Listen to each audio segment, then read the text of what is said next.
Bonjour à tous, j'espère que vous allez bien. Aujourd'hui, je vous retrouve pour une vidéo dont je vous avais parlé depuis un petit moment sur le thème du choix. Et j'ai intitulé cette vidéo Comment faire un choix? Et en fait, pour répondre à cette question, on va commencer par voir ensemble en quoi un choix ça consiste vraiment. Qu'est-ce que c'est que faire un choix? J'en sais rien. J'en sais vraiment rien. Disons que dans la vie de tous les jours, évidemment, j'ai l'impression de savoir ce que ça veut dire. Mais dès que j'essaie de définir le concept du choix, je me rends compte que je sais plus ce que c'est. Et surtout, plus j'avance sur mon propre parcours d'évolution spirituelle, plus je me rends compte que j'ai pas le choix. Je ne sais pas comment ça se présente pour vous, hein, mais en ce qui me concerne, je remets beaucoup en question la notion de libre arbitre, et je me rends compte de plus en plus qu'en fait les choses arrivent simplement. Et en tant qu'être humain, en tant qu'espèce consciente et intelligente, certes on a l'impression de faire des choix, mais en fait je me dis qu'on a juste la capacité de comprendre le déroulement des choses, mais jusqu'à quel point on influe sur le cours des choses en faisant des choix, ça, j'en sais rien. Alors pourquoi je vous dis ça? On va peut-être faire un peu de philo dans ce début de vidéo, mais moi cette notion de choix, elle m'a beaucoup interrogé. Alors d'autant qu'en spiritualité, c'est assez central, hein. On dit toujours qu'il faut choisir, hein. Choisir la lumière, choisir ce qui est bon pour nous, choisir d'évoluer, et que tout dépend du choix. Et chaque fois que je me retrouvais à devoir faire un choix de ce genre, perso, je me trouvais en incapacité de le faire, et ça m'a fait me poser la question jusqu'à quel point est-ce qu'on fait vraiment des choix. Alors moi aussi, j'utilise régulièrement le terme choisir, hein, sur cette chaîne, comme dans ma vie de tous les jours. Je l'utilise un peu par abus de langage, parce que c'est plus rapide et plus conventionnel. Mais là, dans cette vidéo, il faut poser les choses. Alors, je vais tenter d'en faire une définition. Un choix, je définirais ça comme une opportunité, dans un univers qui se gère déjà tout seul sans nous, d'exprimer qui on est. Le choix, c'est ce qui surgit à certains moments clés de l'existence dans lesquels l'univers nous donne la possibilité de nous exprimer. La possibilité d'être pris en compte dans sa grande équation. Dans ce sens-là, un choix, c'est une opportunité dans laquelle la vie permet l'expression d'une préférence. C'est quand on peut suivre une préférence intérieure sans que ce soit freiné par les contraintes de l'existence. Alors je ne sais pas jusqu'à quel point cette définition elle peut être valide, mais quand je pose cette définition, je mets donc deux nuances par rapport à ce qu'on entend habituellement quand on parle de faire un choix. La première, c'est que même si le choix est véhiculé à travers nous, à travers notre propre expression ou nos propres actions, le choix, il découle souvent d'une autre source que nous-mêmes. On ne crée pas le choix par nous-mêmes, on exprime juste une préférence qui, bien souvent, s'impose d'elle-même. Et quand on choisit, en fait, on s'aligne juste sur une impulsion sur laquelle on n'a pas de prise. Et la deuxième nuance, c'est que pour moi, la notion de choix ne rejoint pas pour autant la notion de contrôle, qu'on associe pourtant souvent au concept de choix dans le langage courant. Je contrôle ma vie, je vis une vie choisie. On peut avoir l'illusion de contrôler les choses quand on fait des choix, mais c'est qu'une illusion. Le choix, quelque part, dans un niveau de conscience terrestre, c'est une opposition à tout ce qui serait aléatoire, ou issu du hasard. Il y a des événements dans la vie qui ne seraient pas décidés par nous, qui seraient donc le fruit du hasard, et par opposition, il y aurait des événements qu'on contrôlerait, qui eux seraient le fruit de nos décisions. Sauf qu'ensuite, quand on suit une certaine ouverture spirituelle, moi je trouve qu'on sort de cette dualité, d'un côté parce qu'on découvre que le hasard n'existe pas, et que les événements qu'on ne contrôle pas, ils ne sont pas aléatoires pour autant, ils sont quand même le fruit de la vie elle-même, qui elle a sa propre logique, même si on ne la comprend pas toujours. Et d'un autre côté, pour tout ce qui relève de nos décisions à nous, il y a un moment où on finit par se demander si on prend vraiment des décisions face à la vie, ou si quand on en prend, c'est pas la vie elle-même qui continue de décider, juste là elle le fait à travers nous. Quand la vie s'exprime à travers des événements extérieurs, on appelle ça du hasard. Quand la vie agit à travers nous, on appelle ça du contrôle. Mais au fond, est-ce que c'est pas la même chose, juste perçue depuis une perspective différente? Alors pour clarifier tout ça, parce que c'est sûrement un peu flou pour l'instant, je vais partager avec vous certains exemples auxquels j'ai fait face et qui, moi, m'ont fait beaucoup m'interroger sur la nature de ce qu'on appelle un choix dans son application au quotidien. Déjà, on nous dit qu'on choisirait beaucoup de choses avant l'incarnation, paraît-il. Alors même là, je ne sais pas dans quelle mesure on peut parler de choix, même si c'est effectivement avant l'incarnation qu'un grand nombre de choses sont déterminées, c'est-à-dire que ce n'est pas le fruit du hasard, j'y reviendrai dans la dernière partie de cette vidéo. Je ne sais pas si le terme choix, c'est vraiment le mot qui convient. Peut-être qu'on n'est pas devant un catalogue en train de choisir ce qu'on préférerait expérimenter sur Terre. Peut-être que c'est une organisation qui découle de façon un peu inévitable. Ce qu'il y a, c'est que, de toute façon, même si c'était le cas, là, ça y est, vous êtes incarné. Donc vous ne pouvez plus refaire les choix que vous avez faits. Du moins, pas dans cette vie-là. Et ce, même s'il y a certains choix que, là, tout de suite, vous aimeriez bien refaire. Là, maintenant, vous n'avez plus le choix que de les accepter et de les endurer. Je vais prendre un exemple. Rappelez-vous votre première relation amoureuse. Pour la plupart d'entre vous, vous n'êtes plus en couple avec cette personne aujourd'hui, et vous êtes probablement nombreux pour qui ce partenaire amoureux, il ou elle ne vous correspondait vraiment pas, et vous êtes probablement nombreux à avoir vécu cette relation comme une relation douloureuse. Alors, imaginez que, à partir du moment où vous êtes sorti avec ce partenaire, vous étiez engagé à vie, vous n'aviez plus le droit de rompre et de vous engager dans une autre relation. Comme à une époque, si vous aviez dû l'épouser pour vous mettre en couple avec, et que vous n'auriez plus le droit de divorcer. Est-ce que vous sentiriez toujours libre? Est-ce que vous auriez l'impression de vivre une vie dans laquelle vous choisissez? Est-ce que vous auriez l'impression de vivre dans un monde libre? Probablement que non. Pourtant, vous l'avez bien choisi à l'époque, ce partenaire amoureux. Un peu de la même façon, il y a des choix qui ont été faits avant votre incarnation vis-à-vis desquels vous n'avez plus le choix. Vous êtes obligé de les suivre, même si ça ne vous convient plus. Et depuis une perspective terrestre, dans le cadre de la vie qu'on doit mener là pour l'instant, ça m'embête un peu de considérer ça comme un choix parfois. Alors à l'époque où le divorce était interdit, là il s'agissait d'une loi humaine, c'était donc une loi imparfaite qu'on pouvait changer. Alors qu'en ce qui concerne les arrangements faits avant l'incarnation, là on parle d'un mécanisme et d'une loi naturelle qu'on ne peut donc pas changer, mais qui doit avoir sa raison d'être, on est d'accord.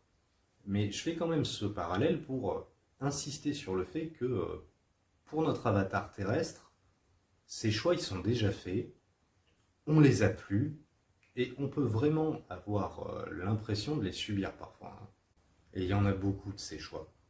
D'un point de vue terrestre incarné, par exemple, vous choisissez pas vos parents, vous choisissez pas où vous êtes né, vous choisissez pas votre ADN, vous choisissez pas vos traumas.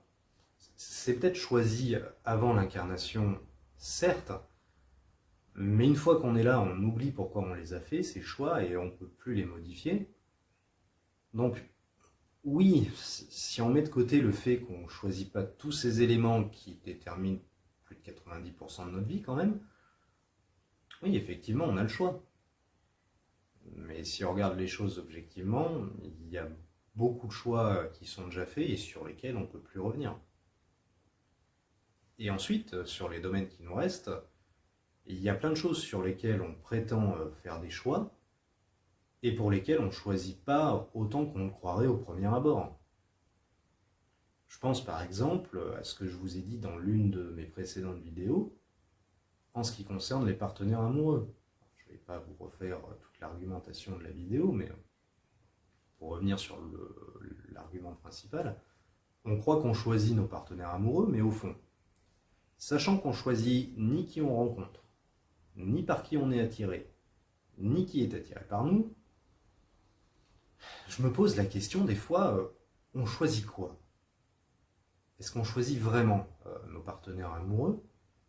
Ou est-ce que nos relations émergent comme le résultat du processus de la vie elle-même qu'on ne maîtrise pas?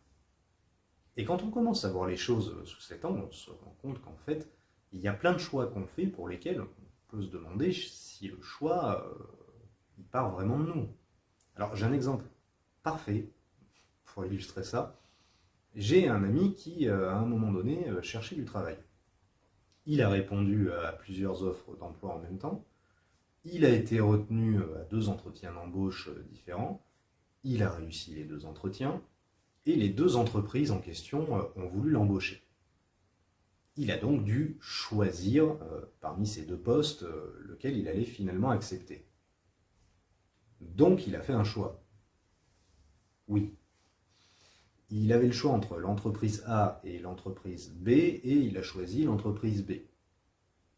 Mais il se trouve qu'en l'occurrence, parmi ces 2 postes relativement identiques en termes de mission, celui proposé par l'entreprise B, il était beaucoup mieux payé, pour un contrat d'une durée plus longue que ce que l'entreprise A proposait, et l'entreprise B était géographiquement 2 fois plus proche de chez lui que l'entreprise A. Autrement dit, est-ce qu'il a vraiment fait un choix, ou est-ce que le choix, il ne s'est pas un peu imposé lui-même quand même? Moi, ça m'interroge. Quand on parle de la notion de choix, ou de libre arbitre, on sous-entend que c'est vraiment nous qui prenons une décision. Alors qu'en fait, nos choix, même si on les appelle nos choix, ils sont quand même grandement conditionnés par les paramètres extérieurs. Donc est-ce qu'on fait vraiment des choix? Ou est-ce que ce sont les paramètres extérieurs qui les font pour nous? Moi, j'en arrive à un stade où je me dis qu'en fait, je ne fais plus de choix. Hein. C'est l'univers qui les fait pour moi. Moi, je ne choisis plus. J'admets juste ce qui découle naturellement des paramètres qu'on me donne. Au sens courant du terme, oui, je fais des choix tous les jours, comme tout le monde. Mais chaque fois que j'en fais un, je me rends compte que de toute façon, ça s'impose et qu'à mon niveau de conscience du moment, je ne suis pas capable de faire un autre choix. Et donc, jusqu'à quel point c'est encore un choix?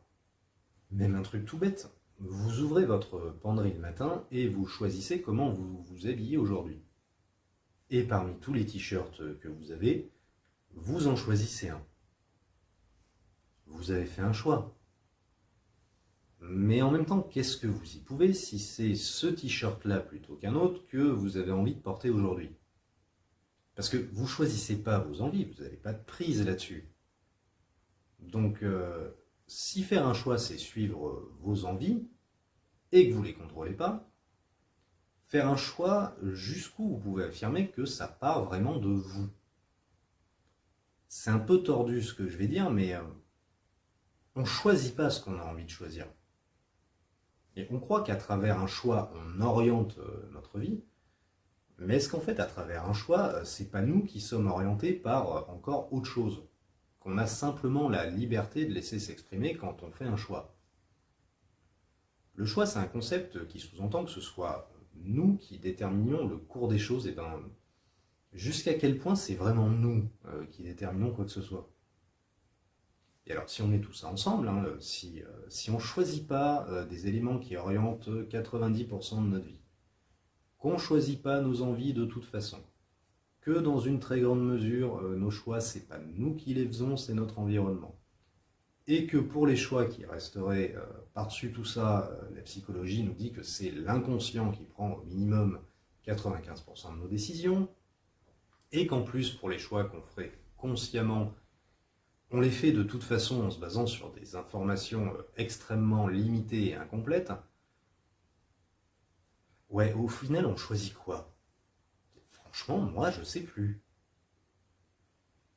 Alors, vous allez me dire, ouais, enfin Ben, est-ce que tu prends pas un peu la tête pour rien? Est-ce que c'est pas juste de la masturbation philosophique, tout ça?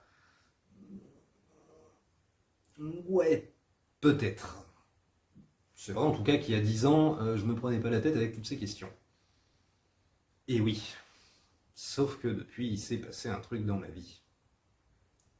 L'éveil. Ou tout du moins un cap significatif dans mon parcours d'éveil qui s'est énormément intensifié.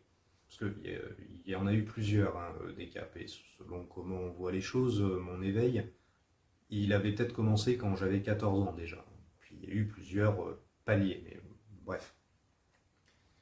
Donc à travers l'éveil, qu'est-ce qui s'est passé? Bah, il a fallu que je progresse. Il a fallu que je m'ouvre spirituellement pour arrêter de souffrir. Et quand j'essayais de m'ouvrir à ma lumière intérieure, on me disait quoi? On me disait qu'il suffisait juste de le choisir, hein, ou de le décider. Et bah oui. Et bah non. Enfin si, peut-être, encore une fois, tout dépend de ce qu'on entend par choisir.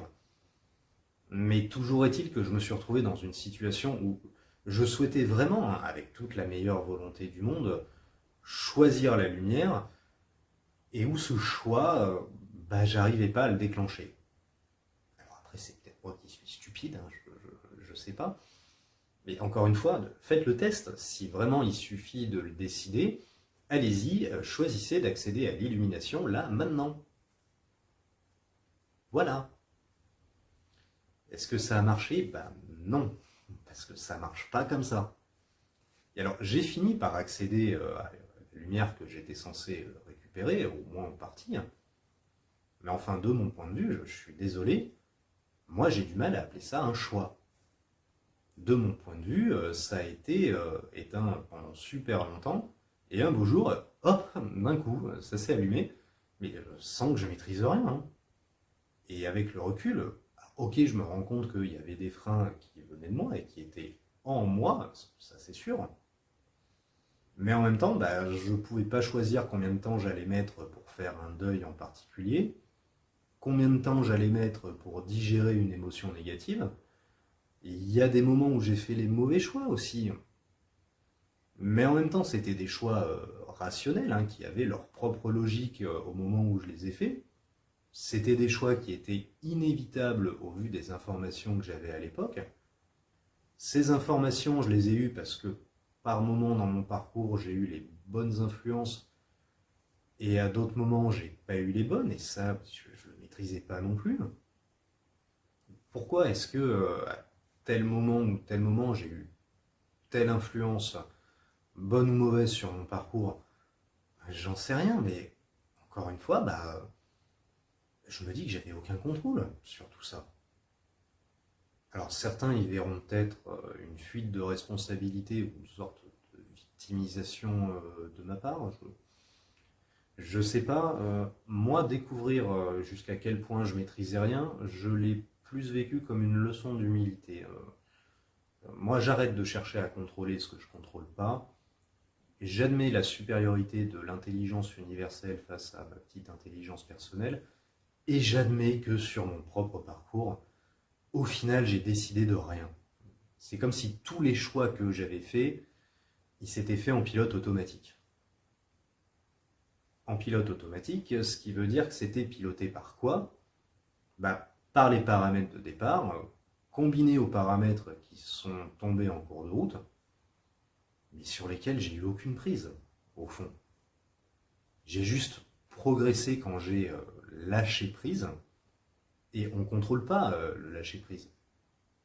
C'est tout le principe d'ailleurs. Le lâcher prise, c'est le strict opposé du contrôle. Et dans le parcours qui a été le mien, justement, on m'a beaucoup répété, peut-être un peu par effet de mode, parfois pour certaines personnes, que je devais décider de passer à l'étape suivante.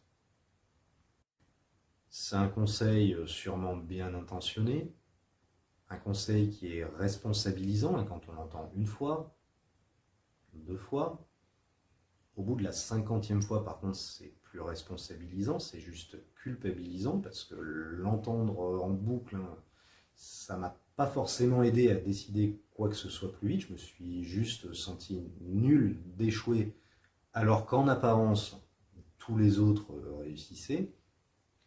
Et après des années à avoir entendu tout le monde me parler de décision, de choix et de libre arbitre, de pouvoir créateur, bah, je peux vous dire que dans ma propre guérison, j'ai l'impression d'avoir décidé que dalle. Et alors plus je continue d'avancer, moins je décide quoi que ce soit. C'est impressionnant. Alors c'est peut-être moi qui suis débile, j'en sais rien, c'est possible. Peut-être que j'ai loupé un truc super important. Mais au risque de passer pour le coach spirituel le plus nul de tous les temps, moi je vous le dis, la notion de choix, j'y crois de moins en moins. En tout cas, c'est tout ce parcours sur lequel on m'a si souvent demandé de choisir des trucs qui ne se choisissaient pas, qui m'a amené à me poser toutes ces questions philosophiques pour me demander jusqu'à quel point on a vraiment le choix. Et si ça peut en aider certains parmi vous à lâcher prise, justement, à moins culpabiliser d'être là où vous en êtes, et à arrêter de vous sentir inférieur parce que vous n'arrivez pas à faire un choix de vie différent alors que tout le monde autour de vous y est parvenu, soi-disant, voilà, je partage ça.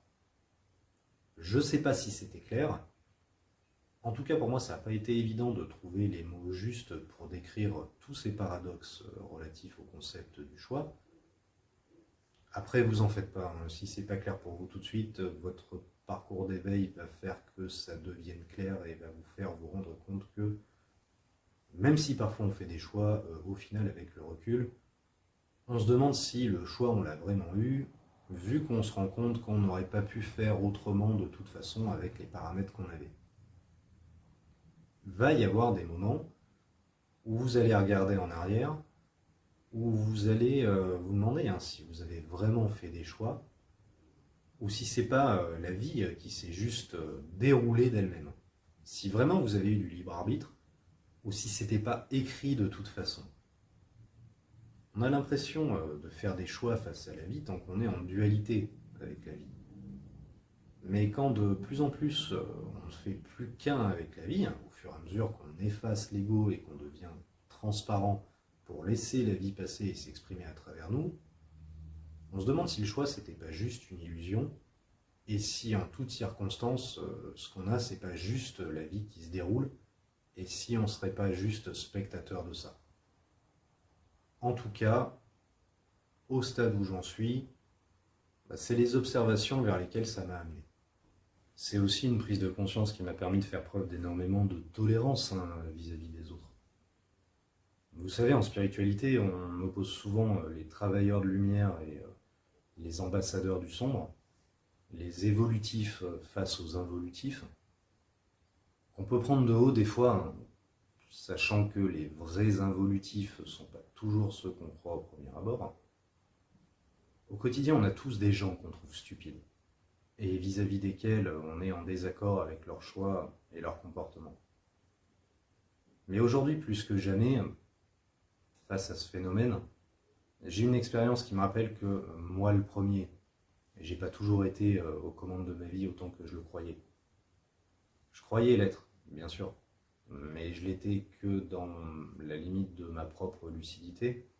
Je sais que moi le premier, j'ai fait ce que j'ai pu, et j'ai dû apprendre qu'on n'a pas toujours un pouvoir immédiat sur nos propres programmes.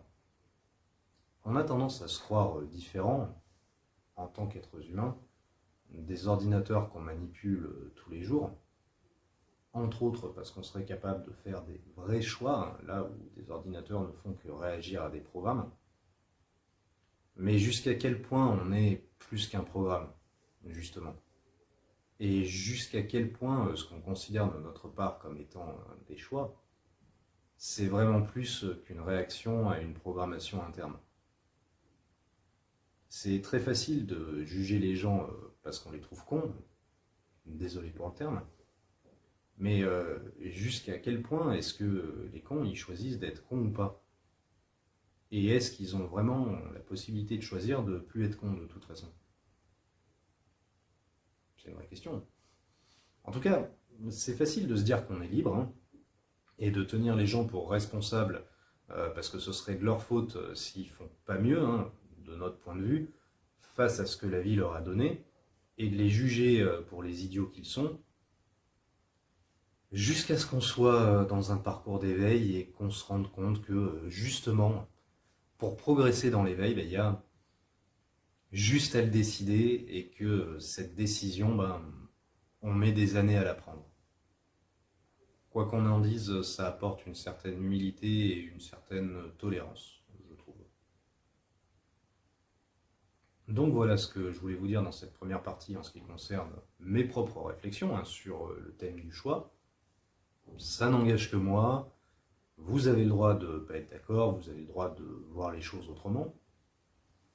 De toute façon, vous ne pouvez pas choisir ce qui vous paraît logique ou non, vous pouvez juste l'admettre, hein, ça non plus, vous n'avez aucune prise dessus.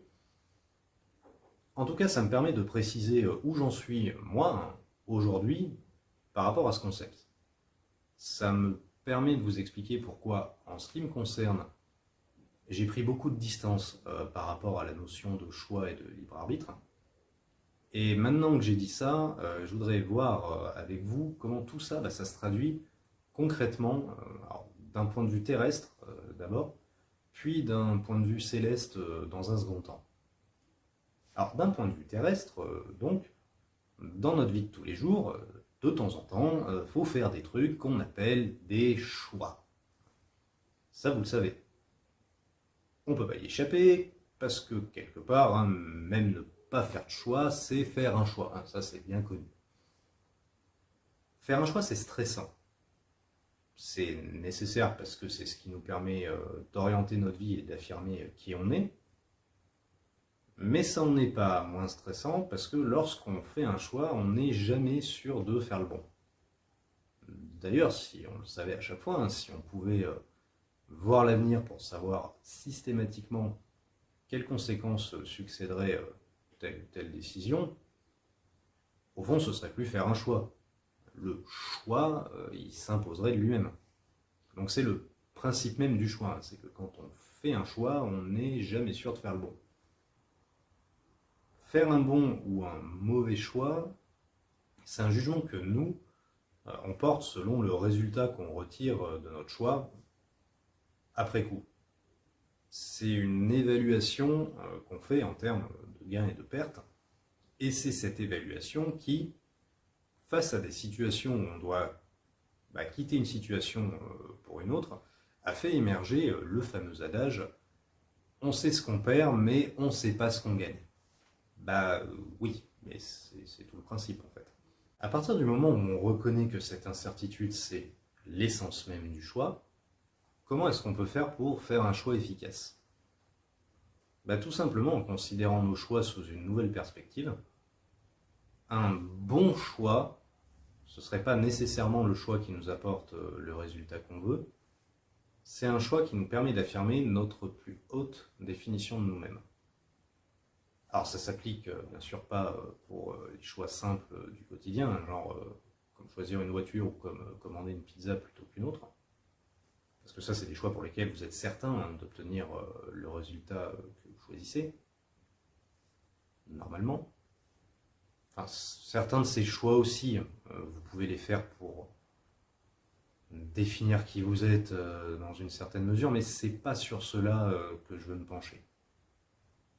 Donc, quand je dis ça, ça s'applique avant tout aux choix plus grands et plus incertains qui se présentent à nous.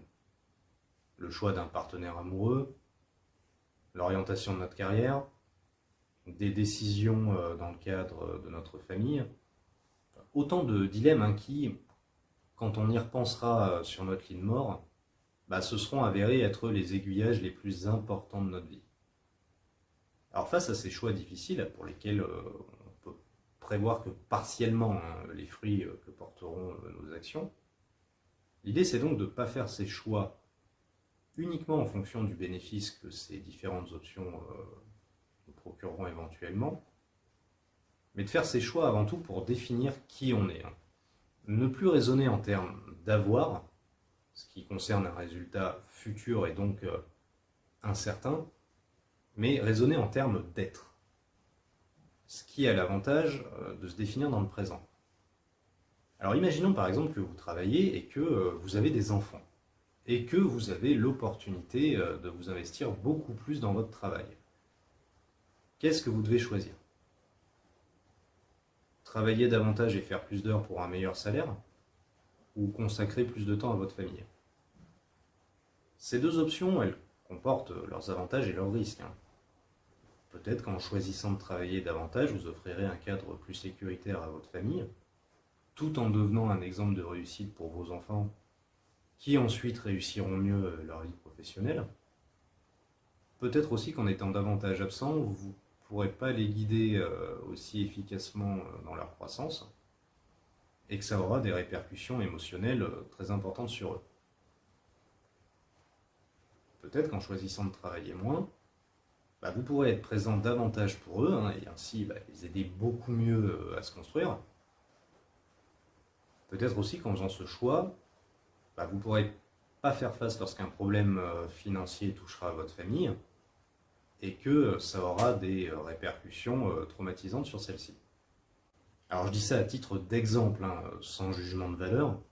On peut certainement trouver des exemples dans lesquels chacune de ces deux stratégies ont échoué ou réussi. Je ne vais pas vous dire qu'il y a dans l'absolu une de ces stratégies qui est meilleure que l'autre, c'est absolument pas le but. Mais typiquement, face à un tel choix, vous ne pouvez pas voyager 20 ans dans le futur pour observer grâce à laquelle de ces deux options, vos enfants semblent être le plus épanouis au final. Ces deux options, en revanche, elles vous permettent de choisir dès à présent qui vous souhaitez être. Elles vous permettent d'affirmer ce qui, pour vous, est prioritaire dans l'existence, de définir vos valeurs et de les incarner. Et au fond, c'est ça, faire un choix. Et un choix fait sous cette perspective, ça a au moins l'avantage d'être toujours garanti, puisqu'on peut toujours choisir qui on souhaite être. Et comme la vie, via la loi de l'attraction, s'organise pour refléter qui nous sommes, la manifestation de notre identité, elle est nécessairement assurée.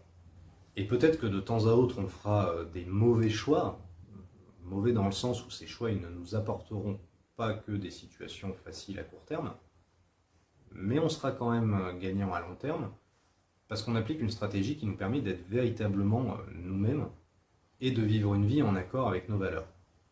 Donc voilà ce que je voulais vous dire par rapport à la notion de choix vue sous une perspective quotidienne.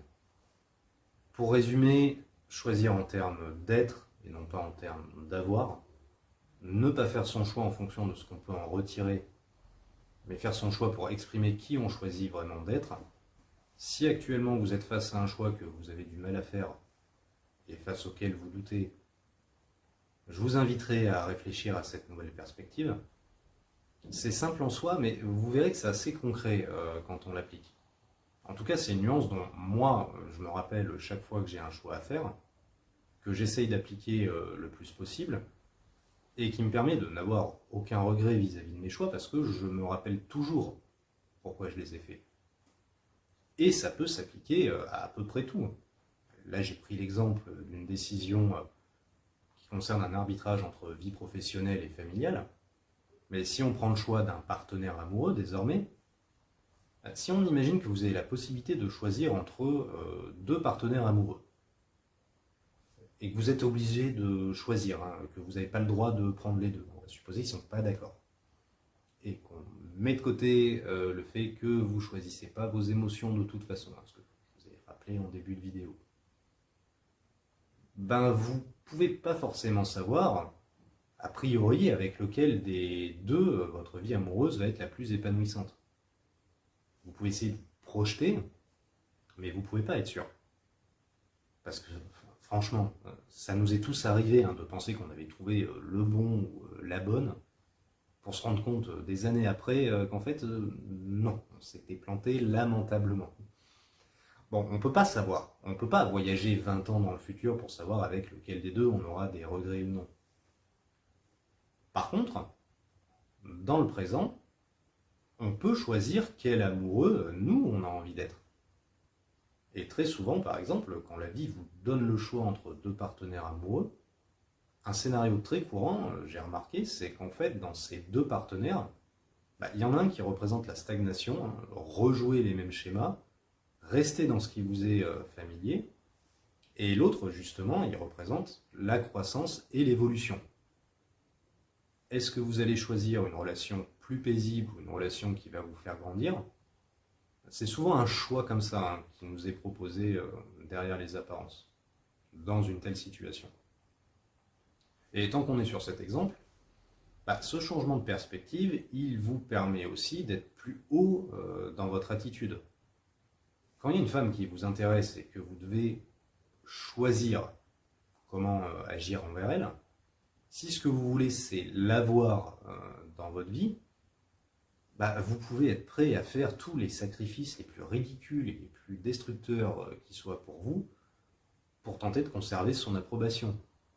Alors que si à l'inverse, vous raisonnez en termes d'être, en vous demandant quel type d'amoureux face à elle vous choisissez d'être, là tout de suite vous êtes beaucoup plus intègre.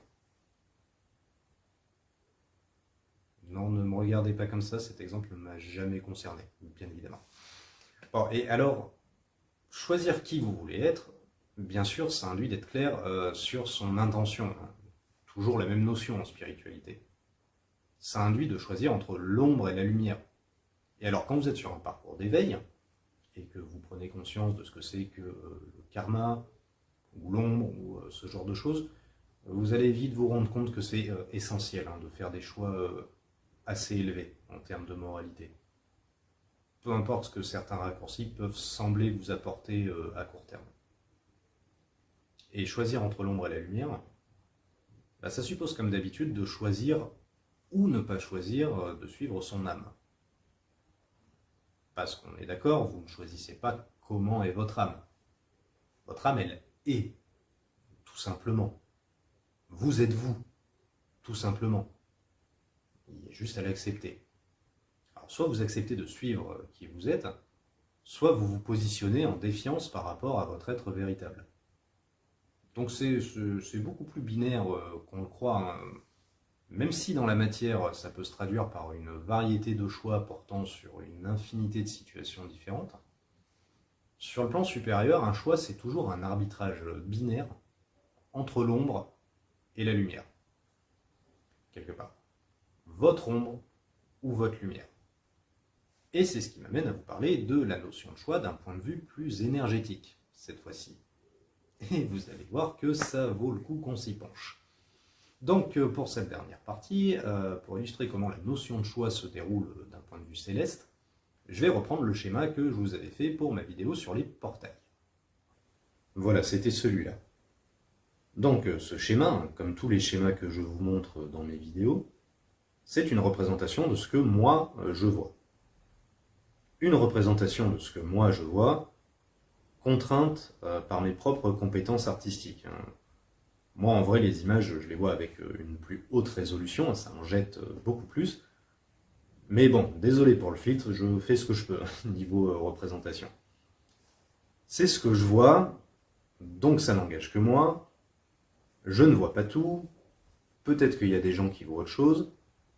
Et peut-être aussi que dans le futur, j'aurai d'autres visualisations qui viendront mettre ces images-là sous une perspective complètement différente. Pour l'instant, moi, j'ai vu ça. Donc pour rappel sur ce schéma, l'étincelle à gauche, c'est votre âme. Alors la vôtre, la mienne, celle de n'importe qui d'ailleurs. Mais je vais dire la vôtre, hein, c'est plus simple pour moi de dire comme ça. Donc l'étincelle à gauche, c'est votre âme. La flèche en bas qui est orientée directionnellement, elle symbolise le déplacement de l'âme dans le temps. Et donc au fil du temps, votre âme va se retrouver à passer à travers différents anneaux successifs, que moi j'appelle des portails. Alors je ne sais pas si c'est le terme qui convient, mais à la rigueur on s'en fout, hein, ce qui compte c'est le phénomène en lui-même. Et je vous avais expliqué que le passage de ces différents portails, c'était la façon dont moi j'avais perçu le concept du chemin de vie. Et que justement, au passage de ces différents portails, selon comment vous répondez au test de l'univers, vous passez votre portail avec succès ou non, et vous avez différents embranchements qui sectionnent. ce qui entraîne dans la matière des manifestations différentes. Alors pour représenter ça, je vais vous faire un autre schéma. Voilà. Donc sur ce schéma, on voit votre âme qui se présente face à un premier portail, face auquel vous avez un choix à faire en termes d'ombre et de lumière. Si vous agissez en suivant votre lumière, c'est-à-dire votre âme, là sur ce schéma, vous allez suivre la flèche lumineuse qui pointe vers le haut, ce qui sous-entend que vous avez fait un choix plus élevé, alors que si vous choisissez de suivre votre ombre, vous allez suivre la flèche sombre. Choix au travers duquel, manifestement, vous vibrez plus bas. Donc chacune de ces flèches vous mène à un autre portail. Vous remarquerez que ces portails sont situés au même niveau, selon un axe horizontal. Autrement dit, ils sont situés au même endroit dans le temps. En fait, c'est le même portail, c'est juste différencié là sur ce schéma pour indiquer un scénario différent, conditionné par le choix que vous avez fait au portail d'avant. Par contre, toujours selon un axe horizontal, toujours par rapport à la flèche qui symbolise le temps en bas, ils sont positionnés plus loin dans le temps par rapport au portail précédent. Donc ça veut dire qu'il y a du temps qui s'écoule entre les différents portails. Le premier, on va dire qu'il est au temps 0, et les deux autres, on va supposer qu'ils sont au temps 1. Autrement dit, si vous faites le mauvais choix à un portail, va falloir attendre un petit peu avant que la possibilité de faire un choix différent se représente. Quand je dis un petit peu, il y a certains portails qui peuvent se représenter 3 ou 4 mois plus tard. Il y en a certains qui peuvent se représenter que plusieurs années plus tard. Ça peut être long. Ça peut être long parce que, en fait, chacun de ces portails représente les seuls moments de votre vie où vous pouvez faire un choix. Un vrai choix qui va vraiment orienter votre vie. C'est au passage de vos portails que vous pouvez rencontrer un partenaire amoureux, changer de direction professionnelle, vous ouvrir spirituellement, sortir de votre nuit noire de l'âme, etc. Alors qu'entre deux portails, en revanche, les paramètres de votre vie sont relativement figés. Et, à part choisir le parfum de vos chewing-gums, la vie, elle ne vous laisse pas choisir grand-chose dans ce laps de temps. Et encore, parce que si vous aimez que la cerise et pas les autres parfums, est-ce que c'est encore un choix? Bref. Vous avez fait un choix au portail précédent, et tout ce que vous pouvez expérimenter dans votre vie entre deux portails, c'est la flèche, c'est-à-dire les conséquences de votre choix. Le bout de chemin qui découle de ce choix. En spiritualité, vous avez très certainement entendu l'adage selon lequel vous êtes libre de choisir vos actions, mais vous n'êtes pas libre d'échapper aux conséquences de vos actions, ou un truc comme ça. Voilà, c'est ça que ce schéma montre. Dans la deuxième partie de cette vidéo, je vous avais dit qu'on ne faisait pas un choix en fonction de ce qu'on peut avoir, mais en fonction de ce qu'on peut être. C'est ce qui se passe sur ce schéma, dans lequel ce qui détermine votre choix, c'est le fait d'être à l'écoute de votre ombre ou de votre lumière intérieure. C'est donc bien un choix au niveau de l'être qui se présente. Et selon si vous suivez votre lumière ou votre ombre, votre vérité intérieure ou vos croyances limitantes, votre âme ou votre ego, votre complétude ou vos blessures, vous générez une manifestation différente que vous allez être obligé d'expérimenter jusqu'à ce que vous fassiez un choix différent lors d'un prochain portail. Donc autrement dit, au moment de ce choix, vous générez du karma, positif ou négatif. Alors le karma positif, je crois que ça s'appelle du dharma, mais bon, ça encore, c'est juste un terme, c'est pas grave. En tout cas, ça rejoint complètement ce que je vous ai dit dans ma vidéo sur le karma. Quand je vous disais que votre karma, c'était une projection manifestée de l'être, et donc de l'ombre ou de la lumière. Et donc tout au long de votre vie, le phénomène se répète, et à chaque portail, vous avez la possibilité de faire des choix plus élevés qu'au portail précédent. Et au final, l'ensemble de ce parcours, il constitue votre chemin de vie, qui représente l'ensemble des possibilités qui s'offrent à vous à chaque portail. Dans ce chemin de vie, il y a un chemin de vie optimal, qui représente le chemin qui est en place pour vous si vous choisissez la lumière à chaque fois. Au cas où vous ne choisissez pas la lumière, il y a des itinéraires bis qui sont en place. À chaque embranchement, vous avez un portail qui représente les moments où vous pouvez faire un choix d'orientation sur votre chemin de vie. Et à la fin de votre vie, il y a un chemin de vie effectif qui se sera dessiné selon les choix que vous avez faits. Il y a un chemin de vie optimal et celui qui va effectivement être suivi. Votre destin et votre destinée, quelque part. Votre plus haut potentiel de réalisation dans cette incarnation et ce que vous aurez effectivement exploité de ce potentiel. Donc maintenant que je vous ai présenté le schéma complet, qu'est-ce que je peux vous dire d'autre? Déjà, le schéma là, on est d'accord, il n'est pas à l'échelle. Il y a certainement beaucoup plus de portails que ça pour votre vie. Donc je simplifie juste visuellement. Ensuite, tel que je vous ai expliqué ce schéma, vous voyez que vous pouvez faire quelque chose qui ressemble à ce qu'on appelle vulgairement un choix quand vous arrivez à un portail. Vous ne choisissez pas quand il y a un portail, vous ne choisissez pas quel dilemme ce portail vous présente, vous ne choisissez pas comment vos choix vont se traduire en termes de conséquences dans la matière, et donc vous ne choisissez pas le chemin en lui-même. Votre chemin, vous pouvez choisir de le suivre ou de ne pas le suivre, mais dès que vous êtes incarné, vous n'avez plus la possibilité de réécrire le chemin à votre sauce. Et puis en plus, hormis quand vous devenez suffisamment clairvoyant, tout ce mécanisme, vous ne le voyez même pas, de toute façon. Donc tout ça pour dire qu'on a un libre arbitre qui est, allez, je ne vais pas dire inexistant,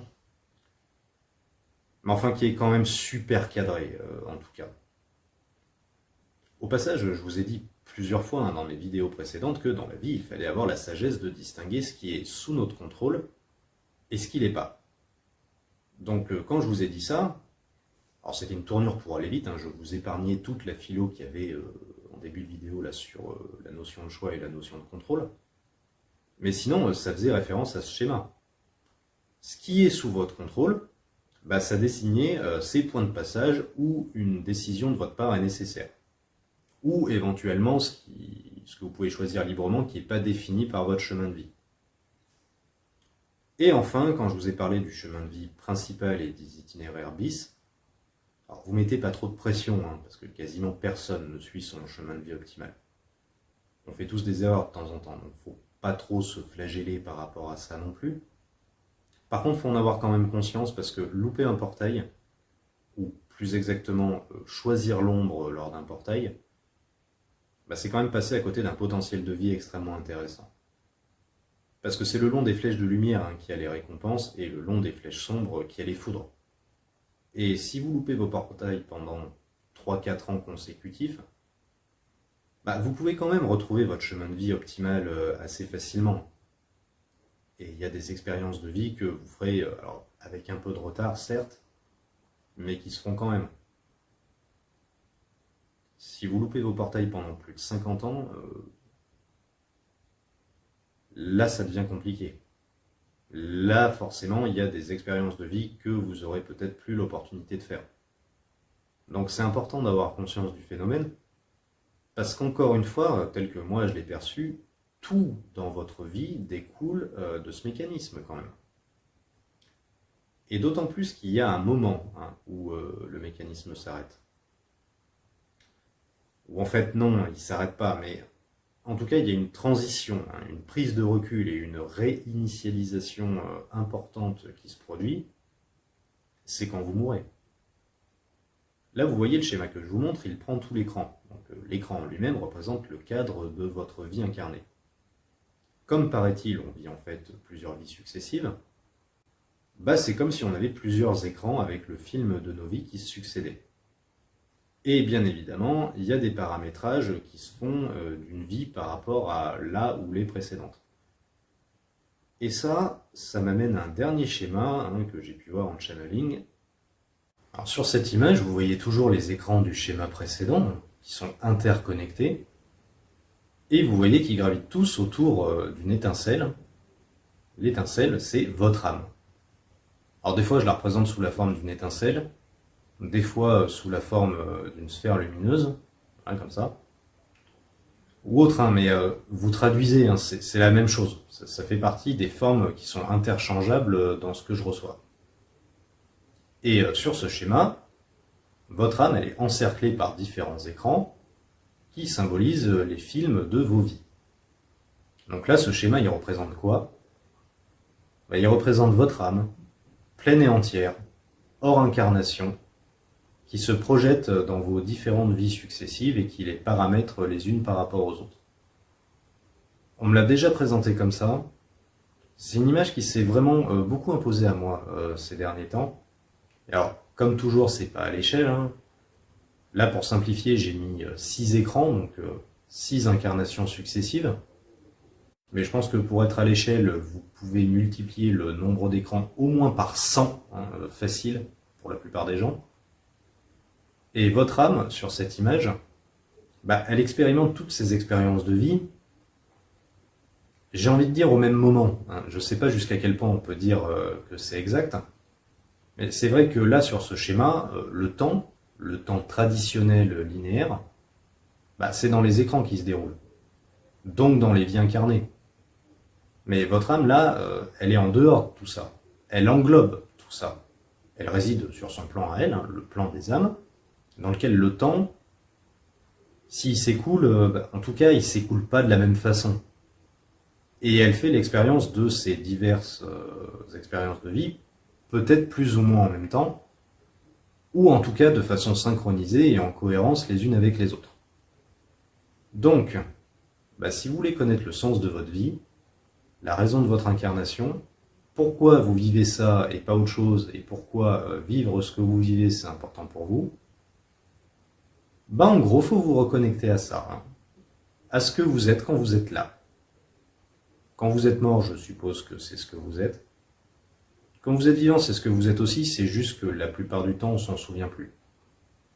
Parce qu'on confond notre conscience avec nos perceptions. Mais au fond, ce point de conscience originel, c'est ce que vous êtes vraiment. C'est ça notre véritable identité à tous. Et on n'a pas besoin d'attendre d'être mort pour le retrouver. Si vraiment on fait des choix avant l'incarnation, si on choisit nos traumas, si on choisit notre famille, enfin bref, si on choisit notre chemin de vie, tel qu'on me l'a montré jusque-là, c'est là que tout se détermine. C'est cette facette de vous qui se limite à un simple point de conscience, qui est en fait ce que vous êtes vraiment quand vous êtes complet, qui est ce que vous êtes vraiment au-delà de votre avatar matriciel.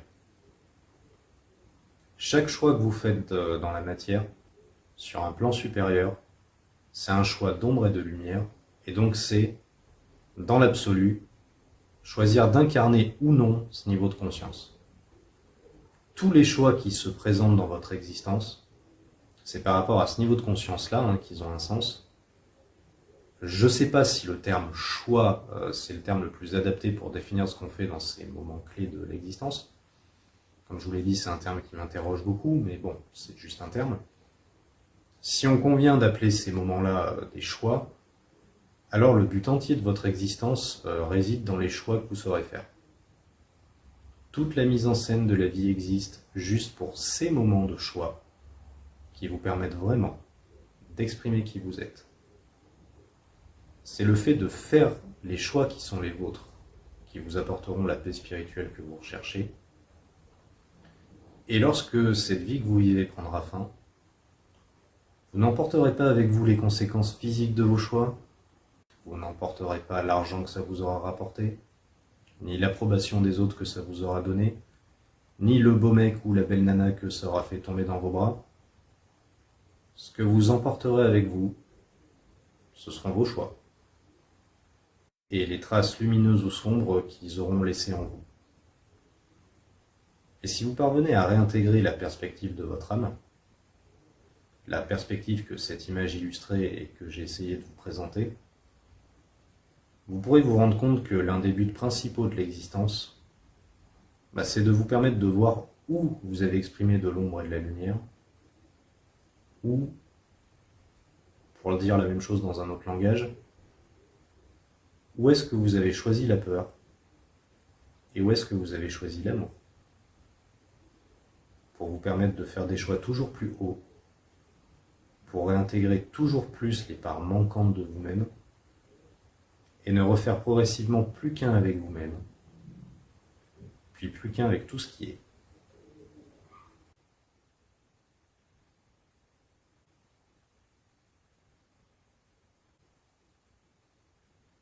Voilà ce que je pouvais vous dire sur le concept du choix. J'espère que ça vous a plu et que ça vous aura aidé. Sur ce, je vais vous laisser. Je vous dis à bientôt dans une prochaine vidéo. Et pour ceux parmi vous qui aiment bien la méditation, n'hésitez pas à aller en faire une. À mon avis, il y en a une sympa qui vous attend. Voilà. Merci de m'avoir suivi. Paix et amour à vous tous.